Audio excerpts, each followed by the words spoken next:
Dear students, welcome back to our sociology class of 27th session where we are talking about the contributions of Periyar to the development of marginalized groups. ಸಮಾಜಶಾಸ್ತ್ರದ ವಿಷಯದಲ್ಲಿ 2ನೇ ಸೆಮಿಸ್ಟರ್ನ social institutions ಸಾಮಾಜಿಕ ಸಂಸ್ಥೆಗಳು ಅನ್ನುವ ಪತ್ರಿಕೆಯ ಅಡಿಯಲ್ಲಿ 3ನೇ ಅಧ್ಯಾಯದಲ್ಲಿ ಬರುವಂತಹ issues and challenge of marginalised groups ಅನ್ನುವಂತಹ ಒಂದು ಲೆಸನ್ನಲ್ಲಿ ನಾವು ಇಂದು ಪೆರಿಯಾರ್ ಅವರ ಕೊಡುಗೆಗಳ ಬಗ್ಗೆ ಅಧ್ಯಯನ ಮಾಡಲಿಕ್ಕೆ ಪ್ರಯತ್ನವನ್ನು ಮಾಡುವಂಥದ್ದು.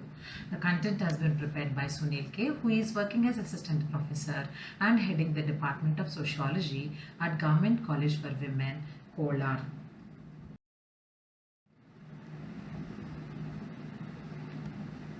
Periyar was born on 17th September 1879 in Erode town, Coimbatore district of Tamil Nadu.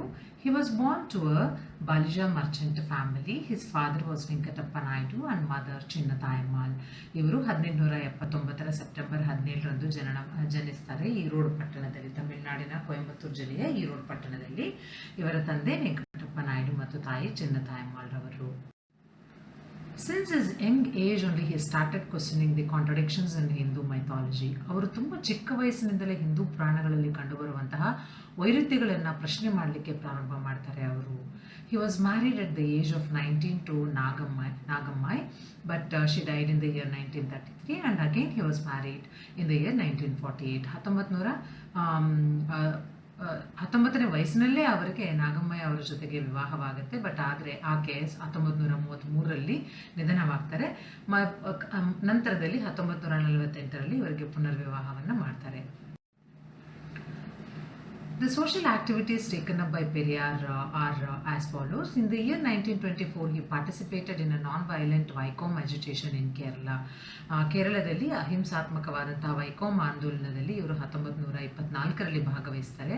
1939ರಲ್ಲಿ justice ಪಕ್ಷದ ಮುಖ್ಯಸ್ಥರಾಗಿ ಸೇವೆಯನ್ನು ಪ್ರಾರಂಭ ಮಾಡ್ತಾರೆ. In 1939, he becomes the head of Justice Party. And then in 1944, he changed his party's name to Dravida Kazhagam. This split by C.N. Annadurai formed DMK, Dravida Munnetra Kazhagam, in the year 1949. Periyar ಅವರು 1944ರಲ್ಲಿ justice party ಅನ್ನುವಂಥ ಪಕ್ಷವನ್ನು ದ್ರಾವಿಡ ಕಜಗಂ ಅಂತ ಬದಲಾವಣೆ ಮಾಡ್ತಾರೆ. ಮತ್ತು 1940ರಲ್ಲಿ ಇದನ್ನು C.N. Annadurai ಅವರು ದ್ರಾವಿಡ ಮುನ್ನೇತ್ರ ಕಜಗಂ ಅನ್ನುವಂತಹ ಒಂದು ಮತ್ತೊಂದು ಪಾರ್ಟಿಯನ್ನು ಬ್ರಾಂಚ್ ಪಾರ್ಟಿಯನ್ನು ರಚನೆ ಮಾಡ್ತಾರೆ. ಈರೋಡ್ ವೆಂಕಟ ಸ್ವಾಮಿ ನಾಯ್ಕರ್ ಇದು ಪೆರಿಯಾರ್ ಅವರ ಪೂರ್ತಿ ಹೆಸರು, ಸಂಪೂರ್ಣ ಹೆಸರು. ಇವರ ಅನುಯಾಯಿಗಳು ಪ್ರೀತಿಯಿಂದ ಪೆರಿಯಾರ್ ಅಥವಾ EVR ಅಂತ ಕರೀತಾರೆ. PVR ಅಂತ ಪೆರಿಯಾರ್ ಅಂತ ಹೇಳಿದ್ರೆ ರೆಸ್ಪೆಕ್ಟೆಡ್ ಒನ್ ಆರ್ ಎಲ್ಡರ್ ಅಂತ ತಮಿಳಿನಲ್ಲಿ ಅರ್ಥ ಬರುವಂಥದ್ದು. ಗೌರವದಿಂದ ಕಾಣುವಂತಹ ವ್ಯಕ್ತಿ, ಹಿರಿಯರಾದಂತಹ ವ್ಯಕ್ತಿ ಅನ್ನುವಂತಹ ಅರ್ಥ ಬರೋ ರೀತಿಯಲ್ಲಿ. Periyar was an Indian social activist, a politician and a statesman. ಇವರು ಸಾಮಾಜಿಕ ಕಾರ್ಯಕರ್ತರು ಹಾಗೂ ರಾಜಕಾರಣಿ. ಆತ್ಮಗೌರವದ ಚಳುವಳಿಯನ್ನು ಇವರು ಪ್ರಾರಂಭ ಮಾಡ್ತಾರೆ. He started self-respect movement. The self-respect movement is a South Asian movement with the aim of achieving society which backward classes have equal human rights and encouraging backward castes to have a self-respect in the context of a caste-based society that considered them to be a lower end of the hierarchy. ನಾವು ಒಂದು ಸಮಾಜದಲ್ಲಿ ಒಂದು ಶ್ರೇಣಿ ಪ್ರಕಾರಗಳಲ್ಲಿ cost based society, ಜಾತಿ ಆಧಾರಿತ ಸಮಾಜದಲ್ಲಿ ಏಣಿ ಶ್ರೇಣಿ ಪದ್ಧತಿಯಲ್ಲಿ ಕೆಳ ಸ್ಥಾನವನ್ನು ಪಡ್ಕೊಂಡಿರುವಂಥವರಿಗೆ ಎಲ್ಲ ರೀತಿಯ ಮಾನವ ಹಕ್ಕುಗಳನ್ನು ಕೊಡಬೇಕು ಅನ್ನುವಂತಹ ಒಂದು ಚಳುವಳಿಯನ್ನು ಪ್ರಾರಂಭ ಮಾಡಿದ್ದು ಪೆರಿಯಾರ್ ಅವರು. ಇದನ್ನು ಆತ್ಮಗೌರವ ಚಳುವಳಿ ಅಂತ ಕರೀತಾರೆ.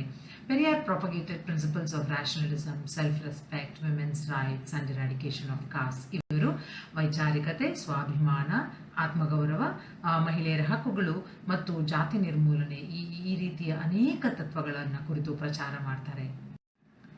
He strongly opposed the exploitation of marginalized.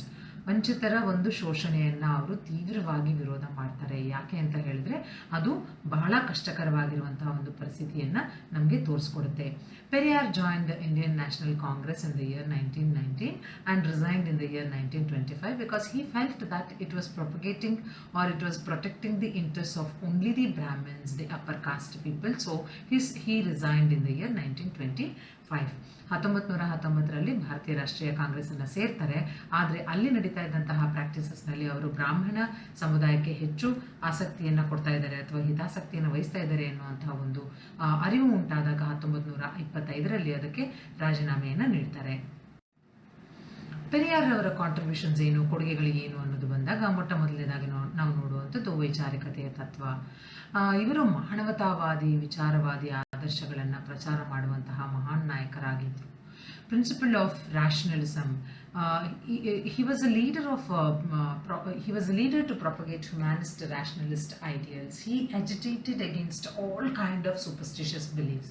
ಎಲ್ಲ ರೀತಿಯ ಮೂಢನಂಬಿಕೆಗಳ ವಿರುದ್ಧ ಆಕ್ರೋಶ ವ್ಯಕ್ತಪಡಿಸಿದಂಥವರು ಇವರು. ತನ್ಮೂಲಕ ಎಲ್ಲ ಸಮಾಜದ ವ್ಯಕ್ತಿಗಳ ಒಂದು ಮನಸ್ಸಿನಲ್ಲಿ ವೈಚಾರಿಕತೆಯ ತತ್ವವನ್ನು ಪಡೆದೆಬ್ಬಿಸಿದಂಥವರು ಪೆರಿಯಾರ್ ಅವರು ಅಂತಲೇ ನಾವು ಇಲ್ಲಿ ಹೇಳ್ತಾ ಬರಬಹುದು. All religions are creation of men. Also, the concept of God don't exist. Periyar burnt Hindu religious texts because he says it subjugated Shudras. ಎಲ್ಲ ಧರ್ಮಗಳು ಮಾನವನ ಸೃಷ್ಟಿಯಾಗಿದ್ದು ದೇವರು ಅಸ್ತಿತ್ವದಲ್ಲಿ ಇಲ್ಲ ಅನ್ನುವಂತಹ ಪರಿಕಲ್ಪನೆಯನ್ನು ನಾವು ಅರ್ಥೈಸ್ಕೊಳ್ಬೇಕು ಅಂತಲೇ ಹೇಳ್ತಾ ಬರ್ತಾರೆ. ನಾವು ಏನು ಒಳ್ಳೆಯ ಕೆಲಸಗಳನ್ನು ಮಾಡ್ತೀವಿ, ಎಲ್ಲರನ್ನ ಮಾನವರಂತೆ ಕಾಣ್ತೀವಿ, ಅಲ್ಲಿ ನಾವು ದೇವರನ್ನು ಕಾಣಬೇಕು ಅಂತ ಅವರು ಹೇಳ್ತಾ ಬರ್ತಾರೆ. ಹಿಂದೂ ಧಾರ್ಮಿಕ ಗ್ರಂಥಗಳನ್ನು ಅವರು ಸುಟ್ಟು ಹಾಕ್ತಾರೆ. ಯಾಕೆ ಅಂತ ಹೇಳಿದ್ರೆ ಇದು ಶೂದ್ರರನ್ನು ಸಬ್ಜುಗೇಟ್ ಮಾಡಿದೆ, ಅವರನ್ನು ಬಹಳ ಕೆಳಮಟ್ಟದಲ್ಲಿ ನಡೆಸ್ಕೊಂಡಿದೆ ಎನ್ನುವಂಥದ್ದನ್ನು ಅವರು ಅರ್ಥೈಸ್ಕೊಳ್ತಾ ಬಂದಿರೋದ್ರಿಂದ. He was a champion of human rights. He propagated about human rights like anything. He detected ignominy in religious places of Hindus and campaigned to enter the Hindu temples. ಧಾರ್ಮಿಕ ಸ್ಥಳಗಳಲ್ಲಿ ಅವರು ಕೆಲವರಿಗೆ ಆಗುವಂತಹ ಅವಮಾನಗಳನ್ನು ಅವರು ಕಂಡುಹಿಡಿದು ಹಿಂದೂ ದೇವಾಲಯಗಳಿಗೆ ಹೆಚ್ಚು ಹೆಚ್ಚು ಪ್ರವೇಶವನ್ನು ಮಾಡಲಿಕ್ಕೆ ಅವರು ಪ್ರಚಾರಗಳನ್ನು ಮಾಡ್ತಾ ಬರ್ತಾರೆ. ಹಾಗಾಗಿ ಇವರನ್ನು ಮಾನವ ಹಕ್ಕುಗಳ ಹರಿಕಾರ ಅಂತ ಸಹ ಇಲ್ಲಿ ನಾವು ನೆನಪಿಸ್ಕೊಳ್ತಾ ಬರಬಹುದು. The principles of self-respect movement according to Periyar is Periyar organized a self-respect movement against upper caste in the year 1925. 1925ರಲ್ಲಿ ಮೇಲ್ಜಾತಿಗಳ ವಿರುದ್ಧ ಆತ್ಮಗೌರವ ಆಂದೋಲನವನ್ನು ಇವರು ಪ್ರಾರಂಭ ಮಾಡ್ತಾರೆ. It intended to provide egalitarian society by encouraging backward castes to have a self-respect. ಹಿಂದುಳಿದ ವರ್ಗಗಳ ಅಥವಾ ಜಾತಿಗಳನ್ನು ಪ್ರೋತ್ಸಾಹ ಮಾಡೋದ್ರ ಮೂಲಕ ಅವರ ಆತ್ಮಗೌರವವನ್ನು ಬಡಿದೆಬ್ಬಿಸುವುದರ ಮೂಲಕ ಸಮಾನತಾವಾದಿ ಸಮಾಜವನ್ನು ಒದಗಿಸುವಂತಹ ಒಂದು ಗುರಿಯೊಂದಿಗೆ ಈ ಒಂದು ಆಂದೋಲನವನ್ನು ಇವರು ಪ್ರಾರಂಭ ಮಾಡ್ತಾರೆ. ಇದೇ ಆಂದೋಲನದ ಮೂಲಕ ಬ್ರಾಹ್ಮಣ ವಿರೋಧಿ ವ್ಯವಸ್ಥೆಯಿಂದ ಕೆಳಜಾತಿ ವ್ಯಕ್ತಿಗಳ ಒಂದು ಕಡೆಗೆ ಇರುವಂತಹ ಪೂರ್ವಾಗ್ರಹ ಹಾಗೂ ತಾರತಮ್ಯದ ವಿರುದ್ಧ ಇವರು ಹೋರಾಟವನ್ನು ಮಾಡುವಂಥದ್ದನ್ನು ನಾವು ಕಾಣ್ತಾ ಹೋಗ್ತೇವೆ. Anti-Brahmanism was the ideology against prejudice and discrimination directed towards his lower caste individuals by a Brahminical system. That was the one again he propagated, and then Brahminical practices were to some extent opposed by Periyar. A series of anti-Hindu agitation were organized in Madras province in the year 1937 to protest against introduction of compulsory Hindi in schools of Madras presidency. Madras ಪ್ರಾಂತ್ಯದಲ್ಲಿ 1937ರ ಸಂದರ್ಭದಲ್ಲಿ ಹಿಂದಿ ವಿರೋಧಿ ಚಳುವಳಿಯನ್ನು ಇವರು ಪ್ರಾರಂಭ ಮಾಡ್ತಾರೆ. ಯಾಕೆ ಅಂತ ಹೇಳಿದ್ರೆ ಶಾಲೆಗಳಲ್ಲಿ ಕಡ್ಡಾಯ ಹಿಂದಿಯ ಪರಿಚಯವನ್ನು ಮಾಡ್ತಾರೆ. ಇದನ್ನು ವಿರೋಧ ಮಾಡಲಿಕ್ಕೋಸ್ಕರವಾಗಿ ಈ ಒಂದು ಅಜಿಟೇಷನ್ ಅನ್ನು ಇವರು ಪ್ರಾರಂಭ ಮಾಡ್ತಾರೆ. ಅದೇ ರೀತಿಯಾಗಿ 1938ರಲ್ಲಿ ಇವರು ಆಂಟಿ ಸಂಸ್ಕೃತ ಅಜಿಟೇಷನ್ ಕೂಡ ಪ್ರಾರಂಭ ಮಾಡ್ತಾರೆ. ಯಾಕೆ ಅಂತ ಹೇಳಿದ್ರೆ ಅಲ್ಲಿ ಮತ್ತೆ ಸಂಸ್ಕೃತವನ್ನು ಕಂಪಲ್ಸರಿಯಾಗಿ ಕಲ್ತ್ಕೊಳ್ಳೋದಕ್ಕೆ ಆಯೋಜನೆಯನ್ನು ಮಾಡೋದ್ರಿಂದ ಅವರು ಇದರ ವಿರುದ್ಧ ದನಿಯನ್ನು ಎತ್ತುವಂಥದ್ದನ್ನು ನಾವು ನೋಡ್ತಾ ಬರ್ತೇವೆ. Self respected marriages were conducted without being officiated by Brahmin priests. He also encouraged inter caste marriages. Periyar ಅವರ ನೇತೃತ್ವದಲ್ಲಿ ಆತ್ಮಗೌರವದಿಂದ ಕೂಡಿದಂತಹ ವಿವಾಹಗಳನ್ನು ನಿರ್ವಹಣೆ ಮಾಡ್ತಾರೆ ಬ್ರಾಹ್ಮಣ ಪುರೋಹಿತರ ಒಂದು ಆಬ್ಸೆನ್ಸ್ನಲ್ಲಿ. ಹಾಗೆಯೇ ಅಂತರ್ಜಾತಿ ವಿವಾಹಗಳನ್ನು ಸಹ ಇವರು ಪ್ರೋತ್ಸಾಹ ಮಾಡ್ತಾರೆ. ಇವೆಲ್ಲವನ್ನೂ ಒಂದು ರೀತಿಯಲ್ಲಿ ಮಾರ್ಜಿನಲೈಸ್ಡ್ ಗ್ರೂಪ್ಸ್ ಅಂದರೆ ಒಂದು ಸೀಮಾಂತೀಕರಣಗೊಂಡಂತಹ ಸಮೂಹಗಳ ಒಂದು ಉನ್ನತಿಗಾಗಿ ಇವರು ಪ್ರಾರಂಭ ಮಾಡಿದಂತಹ ಒಂದು ಸ್ಟೆಪ್ಸ್ ಅಂತಲೇ ನಾವು ಹೇಳ್ತಾ ಬರಬಹುದು. The third service that he has done is eradication of caste. Justice Party, officially known as the South Indian Liberal Federation, was a political party in Madras Presidency. In fact, the Justice Party was founded by Dr. T.M. Nair and T. Tengaraya in 1916 with the socialism and non-Brahmanism as the idealism. But Periyar revolutionized Tamil society greatly and fought against caste-based discrimination. ಈ ದಕ್ಷಿಣ ಭಾರತದಲ್ಲಿ ಕಂಡುಬಂದಂತಹ justice party ಏನಿದೆ ಇದು ಒಂದು ರೀತಿಯಲ್ಲಿ ಬ್ರಾಹ್ಮಣೇತರವಾದವನ್ನು ಆದರ್ಶವನ್ನಾಗಿ ತೆಗೆದುಕೊಳ್ಬೇಕು, ಸಮಾಜವಾದವನ್ನು propagate ಮಾಡಬೇಕು ಅಂತ ಹೇಳಿ 1916ರಲ್ಲಿ ಪ್ರಾರಂಭ ಮಾಡಿದಂಥದ್ದು.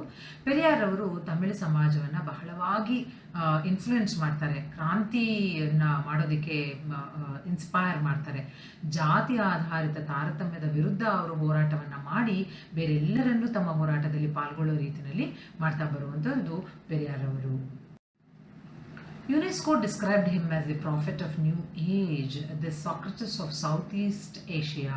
ಯುನೆಸ್ಕೋ ಇವರನ್ನ ಹೊಸ ಯುಗದ ಪ್ರವಾದಿ ಅಂತ ಕರೀತಾರೆ, ಆಗ್ನೇಯ ಏಷ್ಯಾದ ಸಾಕ್ರಟಿಸ್ ಅಂತ ಬಣ್ಣಿಸ್ತಾ ಬರ್ತಾರೆ. Periyar was an arc economy enemy of meaningless rituals, ignorance, superstitious beliefs.